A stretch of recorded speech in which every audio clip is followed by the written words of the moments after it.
We're going to talk about how to have more empathy. That was one of the questions that I got. So I wanted to start first with what empathy means because I think a lot of people don't know, and I wasn't really like 100% certain.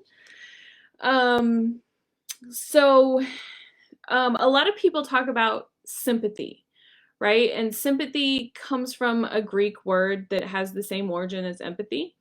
Sympathy means together. So it's basically knowing somebody else's feelings because you've been through the same thing, right? So you know what they're feeling like because you've been through the same thing. Maybe somebody's father passed away and your father has passed away, so then you know what they're feeling like because you've been through that. Maybe somebody got laid off from a job or fired from their job, and you're like, I've been there because I've felt that. I've been fired, so I know what you feel like. I know how devastating that is.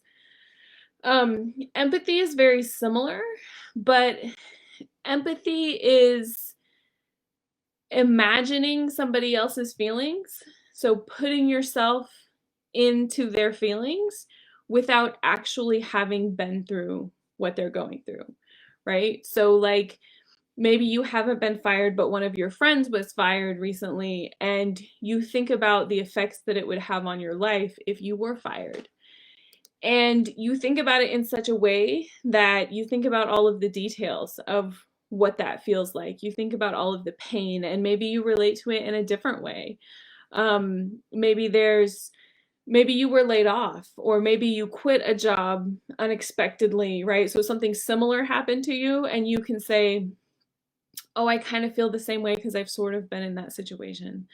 But mostly it's just imagining what they're going through and saying, I can relate to how you're feeling and I want to help you with what you're going through. For INFJs, empathy comes very, very naturally to us, right? Because we have our second function, which is something that we use very well and very naturally. It's extroverted feeling. So we focus on how other people feel more than we focus on how we ourselves feel. And that is basically what empathy is. It's being concerned about how other people feel and being able to relate to them. Um, so, because we're so in tune with how other people are feeling, then empathy comes very naturally for us, right? We want them to feel comfortable, even if it makes us uncomfortable. Um, Another part of that is intuition. Because our intuition is so strong, that also helps us to uncover how they're feeling and then what's the best way to help them, what's the best way to relate to them. Um, and I think another part of it that's really, really important is we spend a lot of time thinking about different scenarios, different situations in our head, and we like to explore how other people feel so that we can better relate to them. And then when that sort of thing comes up in real life, then you know what to do, you know how to help. Um, because it comes so naturally for us, I think how to have more empathy, um, a lot of it comes with age, really. And I know that's probably not something that you want to hear, especially if you're younger in your teens or early 20s or early 30s. Because when I was that age, I was like, that's a ridiculous answer. Like, I don't want to hear that. That's not true. But now that I'm like mid 30s, I realize that's true. The last 3 or 4 years have been like this massive awakening for me. I've realized that a lot of the stuff that I was told when I was young was actually true. And it's kind of like, ugh, I don't want that to be true. Like, I thought I was right. I don't want to learn that I'm wrong. Um, but I think part of empathy comes from having shared experiences, which, isn't exactly empathy, right? That's more like sympathy. But the more that you experience in life, the more that you're going to be able to relate to people, right? And the more people that you've been around, the more difficult circumstances that you've been through, the more times that you've had to admit that you're wrong. A lot of these things, they're all like character building experiences that you go through. And the first time that you go through something, it's kind of like, the first time that you learn how to drive, or the first time that you learn how to walk. I mean, most of us don't remember that, right? But you've probably seen other kids learning how to walk, and it's like you're not good at it when you first start, right? When you first started driving a car, you probably weren't great at it. It took me forever to learn how to drive because I didn't want to drive. I thought it was horrifying, and I'm like, this is ridiculous. Why do I have to do this? And of course, I knew that, obviously it's important. When I was learning how to drive too, we lived 45 minutes outside of town. So literally like 50 miles. So of course it was important for me. It wasn't like I could just walk down the street to where I needed to go.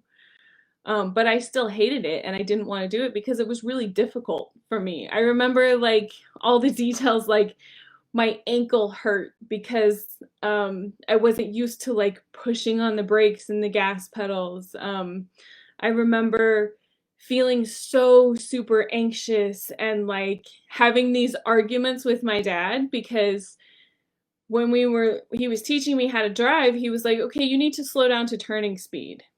And I'm like, what is turning speed? Like, how do I know what that is? Where's the definition for that? Is that like 25 or is that like 45 miles per hour? And he's like, well, I don't know, try 45 and see what happens. And I'm like, that's not a good answer. No, we're gonna like end up in a ditch or something. I mean, I don't want to do that. Like, why don't you just tell me what turning speed is? And he's like, I don't know, start with 25 and see how it works. And I'm like, this is terrible. I want to know all of the little details. I don't want to have to experience all of this stuff by myself.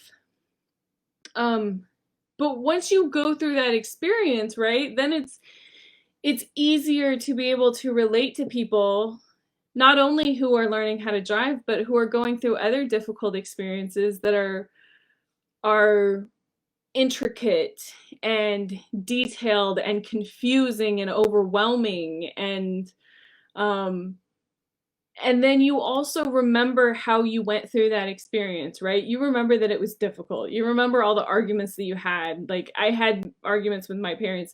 They basically had to force me to drive.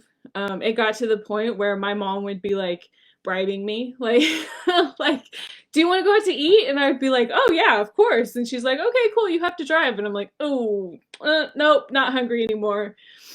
Um, but eventually I did learn how to drive, and then it got even worse because like right when I started to learn how to drive, I got in like by myself. I got into a really bad accident. And then I was like, no, I really don't want to drive. And of course my parents did the right thing and told me like, no, you really need to go learn how to drive because if you don't, then you're never going to do it. And just going through that whole process is like every time there's somebody now that's struggling with a big process, maybe they're not learning how to drive, maybe they're learning how to do live videos, maybe they're starting a new job, maybe they're moving across the country. It's a big process that's full of these intricate little details, and it's scary and overwhelming. And so for me, I think about my experience in the past and go, oh, I know how that feels. I can relate to the feelings that you're feeling, even though it's not the same situation. So when you're thinking about how to have more empathy, a lot of it comes from thinking about how other people are feeling, thinking about what they're going through. A big part of that too can be understanding different personality types, not just your own personality type, but other people's personality type, right? So I know that we spend a lot of time focusing on what is an INFJ, how do we feel, how do we think, how do we make decisions, how do we organize our lives, right? And that's good because it's important for you to understand yourself. But it's also important for you to understand other people. It's important for you to understand, especially like the people that you spend the most time around, whether it's your parents or your significant other, your teachers, your boss, whoever it is, your friends. It's important for you to understand how they organize their lives too, and how they make decisions, how they think about things, how they like to communicate too, right? When I was growing up, my parents always told me, you are too direct. It's rude and it's mean, and you need to stop being so direct. People don't like that. And people aren't going to like you because you're so direct. And so I took that as like I'm wrong. It's not okay for me to be direct. And so then like I didn't want to talk to people because I was like, I don't know how to talk to people. All I know is how to be direct, right? That's what comes to me very naturally. I'm very honest and very open. And so they know that like if they ask me a question, they're going to get a direct and honest answer. And it took me a long time to realize, I mean, this seems like so duh right now, but back then I just accepted everything that my parents said without questioning it or thinking it through. But once I started learning about personality types, I realized the reason that my parents told me that I shouldn't be direct is because they're not direct and they don't like to be direct and they see it as being rude. But that doesn't mean that I'm wrong for being direct. It means that they're not okay with me being direct. But it's okay for me to be direct in general. Another thing that I realized too is that, especially in the United States, I'm sure it's like this in other countries, but certain parts of the country have different, almost like personalities. Like it's acceptable for people to act a certain way in different parts of the country. So where I grew up in the Midwest, most people are generally friendly and personable, right? So if you're not that way, if you're quiet and introverted, then they see you as being rude. Then I moved to the South. I lived in North Carolina for about 6 years. People in the South have this persona of being very friendly and open. They call it Southern hospitality, right? Because it's it's very welcoming. They want everybody to feel included and like they're a part of a big family. If you're shy and quiet and direct, then you're considered incredibly rude, right? So obviously that didn't work out for me very well. And so then I decided to move to Boston, which is in the northeastern part of the United States. And my parents and my friends and, family were going, you don't want to do that. People in Boston are rude. Like, you're not going to like it there. People are so rude there. And my first thought was, why do you think that they're rude? Like, what makes them rude? So I ended up moving to Boston. And I realized that the reason that it's generally perceived that people in the Northeast are rude is because they are direct and they're honest and they're straightforward. And I was like, that's me. I'm direct and honest and straightforward. Like, these are my people. I know how to be that way. That's how I naturally am. And while sometimes it's difficult for me to accept other people being that way to me, right? Because it's totally fine for me to be direct, but it's not so fine for other people to be direct. Um, People don't tell me that I'm rude here. They just accept that that's how I am because that's how everybody is. It's normal to be that way, right? So a lot of it comes from understanding the people that you're around, right? When you start to understand other people's personalities, then you can have a lot more empathy because you come at them with understanding rather than just with your personal experience. I'll tell you another story too. I went to a couple of concerts. Well, I went to one concert actually with one of my friends, and I didn't really know her very well. I knew her on Instagram for several years, but I hadn't really spent a lot of time in person with her. And so I didn't really know what to expect. And then we go to the concert, and she didn't want to go to the concert too early. She wanted to be there before the show started, but not like when the gates opened. And then she knew so many people. So she spent the whole time like, oh, I need to go talk to that person. And oh, I need to go say hi to this person. And just like going all these different directions. And, my first instinct is, God, that's rude. But then my second thought was, wait a second. She's just different than I am. And it's not really that she's being rude. It's just that she's super friendly. She's an extrovert and I'm not an extrovert. And she has tons of friends, but I don't have tons of friends. And that's okay. She's just different than I am. That doesn't make her wrong. It doesn't make her rude. She's just different than I am. Um, then after the show, she wanted to hang out and talk to a bunch of people, right? And I was like, I want to go. Like, I'm tapped out. My energy is gone.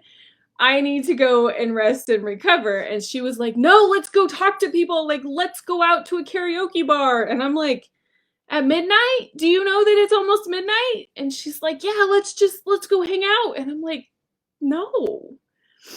So I was talking to one of my other friends.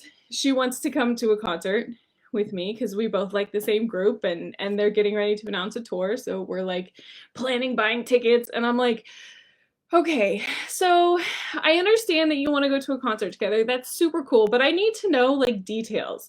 How do you do concerts? And she's like, oh, I have to be like first in line right when the doors open so that I can buy my merchandise and buy me a glass of water and then sit down and wait for the concert to start. Like, I don't want to be late. And then as soon as the concert is over, we need to go and go home. And I'm like, thank you. That is exactly what I need. We can go to concerts together because we do concerts the same way. So a lot of it comes from, understanding other people, right? Once you understand their personality, you understand how they react to situations, how they process information, then you can have a lot more empathy. You can show up with more understanding for them because you know how they are and you know what to expect, right?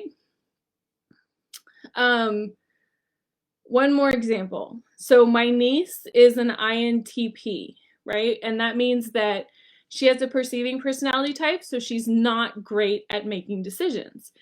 She doesn't want to narrow things down to one decision. She wants to keep her options open and have all of the decisions. And the more decisions that she has available, like the more options, the better she feels, right? So if you have to narrow it down to one option, then that's a problem. So I've told this story a lot, but it's true. We used to go out to eat together and we would go like as a family. And so there would be a few people there. And, we go to a restaurant, sometimes a new restaurant, and everybody would be looking at the menu, right? And the server comes over and they're like, what do you want? And most everybody knows what they want. And my niece is sitting there like panicking. She can't decide what she wants. And it turns into this argument with everybody because it's like, just decide, like, we're hungry, we want to eat, what are you doing? Why is it so difficult for you to figure out what you want to eat? Right? And then she would get angry and upset, and then she would almost be like crying because this has turned into this like drama thing of just picking what you want to eat. It's, like, why is that so difficult?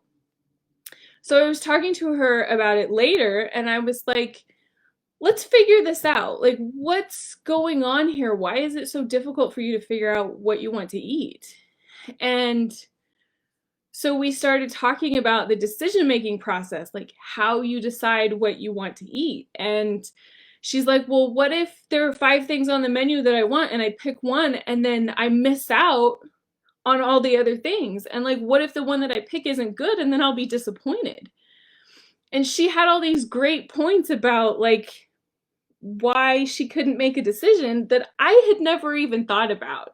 I just think about how I make decisions, right? Which is, ooh, that looks good. That's what I want. This is better than everything else. That's definitely what I want. But the way that she makes decisions is totally different than my thought process.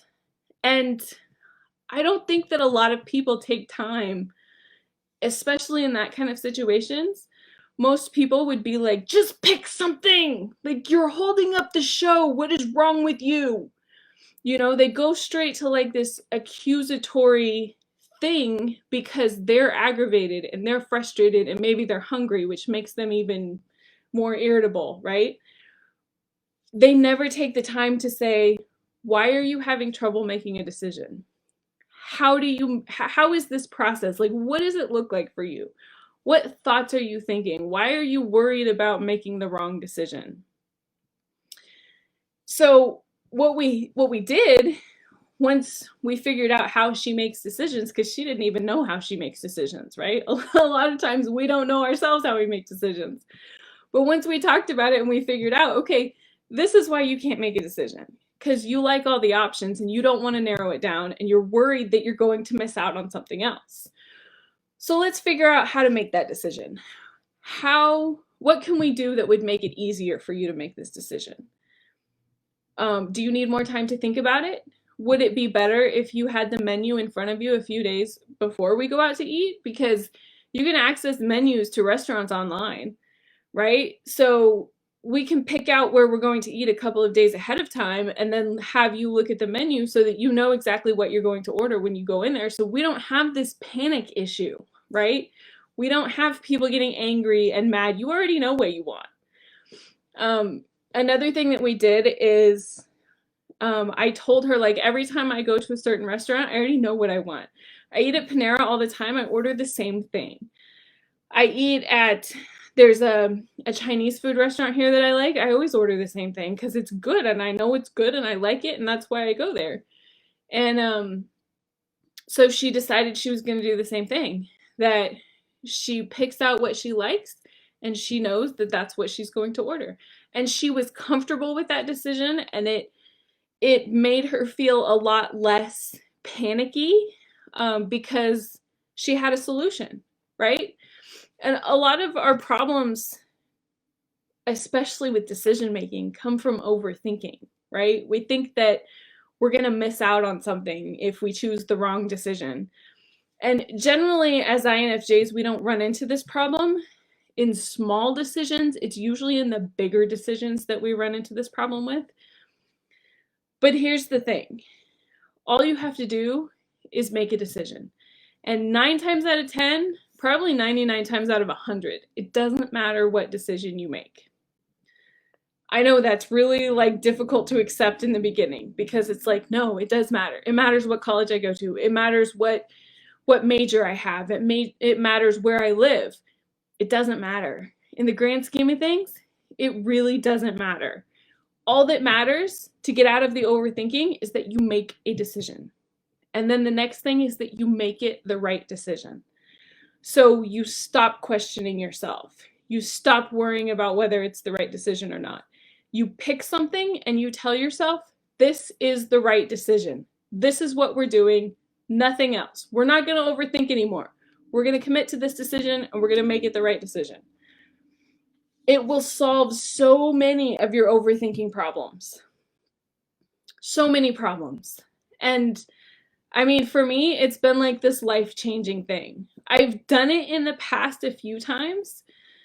Things like when I moved to Boston, I was back and forth because I could have moved whenever I wanted to, wherever I wanted to, right? I mean, I didn't have a lot of money, but there was nothing that was tying me down to living in Missouri.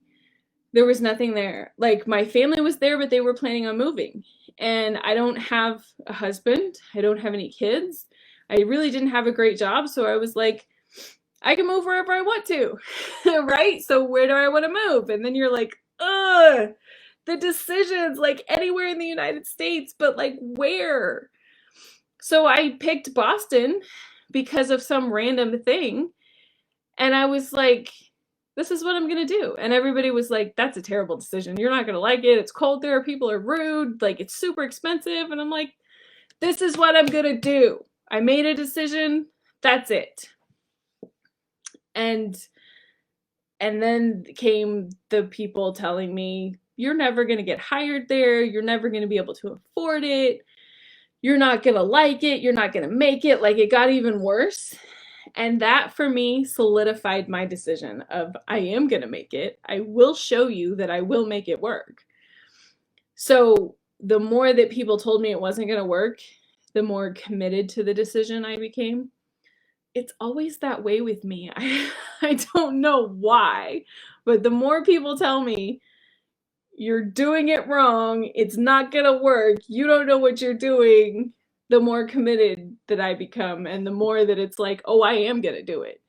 I wasn't going to do it. I was like teeter-tottering before, but now I am going to do it. I'm going to do it twice and take pictures, and you're going to see that I can make it work. That's how it is in my head. One of the comments says, I like your confidence. I love that. I thank you so much for that. One of my biggest problems for the majority of my life is that I haven't had enough confidence. And I've been doing so much self work over the last 3 or 4 years that it's astonishing to me that people see that there's a big change in my confidence. One of my friends this morning, I was just texting her and she said, "You're fearless." And I was like, "What? That does that describe me? Do I really, does it seem like I'm fearless?" Because I mean, I think I have stepped into a lot more confidence than definitely than what I was 5 or 6 years ago, for sure. 5 or 6 years ago was like one of the lowest points of my life. I didn't think that I was worth anything, and I would have never found myself on a live video in front of a camera putting myself out there like I do now. So there's been this massive, massive, massive change. And the reason that I do a lot of this is because I want to help you guys. I want to help all of you that are having those same kind of problems that I had. If you don't have enough confidence, if there's some big change that you want to make in your life, if you want to move across the country, or you want to start a new career, or maybe you want to start your own business, maybe you just want to start a blog. I want to help you to be able to do that. I've done all of that stuff and I know how to tap into the confidence, even if you feel like you don't have any. Even if maybe you're like me. When I was growing up, my mom used to tell me, "You just need to have more confidence." And I was like, "Yes, that's exactly what I need. How do I get that?" And she was like, "I don't know. I've never had that problem." And I was like, "Well, that doesn't help me, right?" Like, I don't have any confidence, but I need to have some, and you can't help me? And she was like, I have no idea. Like, I've never had that problem, so I don't even know where to start to look.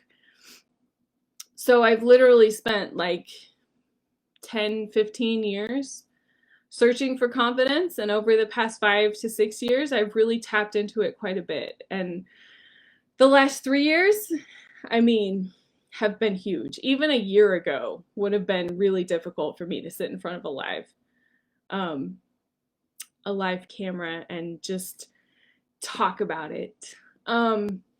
So I'm doing this free workshop next week. If you're struggling with confidence, you need to come. This is definitely for you. It's called Here for This. You can sign up at infjwoman.com/hereforthis. We're going to talk about INFJs feeling stuck, feeling helpless, feeling like you don't have enough confidence, not knowing what to do.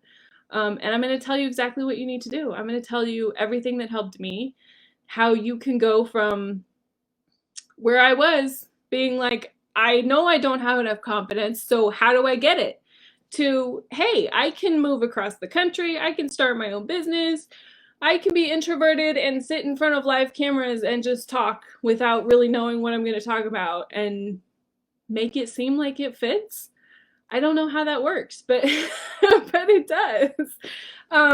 So if that feels like you, if you're just feeling stuck, and what was one of the words that my friend uses that I thought that sounds right? I think she said like disassociated or something, like disconnected from everybody else. You definitely need to come to this. Again, you can sign up at infjwoman.com/hereforthis. So I see some comments. I'm gonna go. People are commenting about my hair. Thank you. It's going to be more blonde the next time it goes to get done. It's kind of like a mix right now. I want to ask you, is therapy worth it? I do know myself perfectly and why I do what I do, why I feel what I feel, but is it worth seeking help from a professional because I'm not mentally well? Yes, it is definitely worth it. There have been many times in my life where I have not been mentally well. I have depression. I have major depression, which is something that you don't ever, you get better, but it never goes away. I have an anxiety disorder. I have an eating disorder. I have OCD. I never would have gotten better if I wouldn't have gone to see a counselor to help me. Along with counseling, there's a lot of other things that I've done that have helped. Things like yoga and meditation, things like eating better. And that's incredibly difficult when you have depression, because all you want to do is lay in bed and eat the things that make you feel better, which are generally like sugar and butter and anything that has like a high sugar content or a high fat content makes you feel a lot better. But then it also makes you feel worse because you end up gaining a bunch of weight because, you know, you're eating all this rich food. So going to a counselor will help you learn other ways to deal with it. And there's so many ways nowadays that you can seek counseling without actually physically going to see somebody. There are apps that you can get where you can text people. There are also like apps that you can get, or like online programs where you can see a counselor over like a Zoom call or over your phone. So it's a lot easier to access counseling, and it's a lot cheaper too than what it used to be.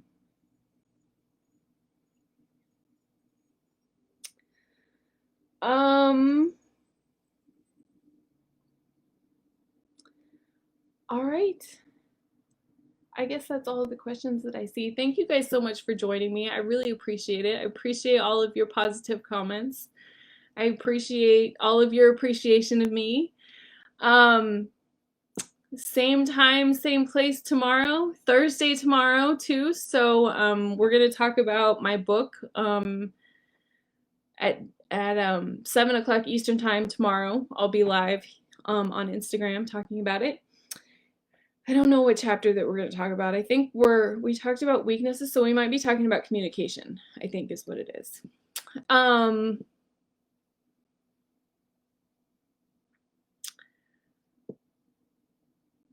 see a comment that says, knowing there are people out there who connect with the world the way that I do gives me a lot of hope. I'm so glad. I'm so glad. That's exactly what I want to do. I want to give you guys a lot of hope. I want you to know that there are other people in the world who are just like you, who think about things the way that you do, who organize their thoughts and their time the way that you do. You're not alone, for sure. You're not alone. There are tons of people out there just like you. All right. Make sure that you go sign up for my free workshops, infjwoman.com/here-for-this, and I will see you guys again tomorrow. So you just watched that video, and I'm sure you enjoyed it. If you want some more amazing information about INFJs, check out these videos right now. I'll see you there.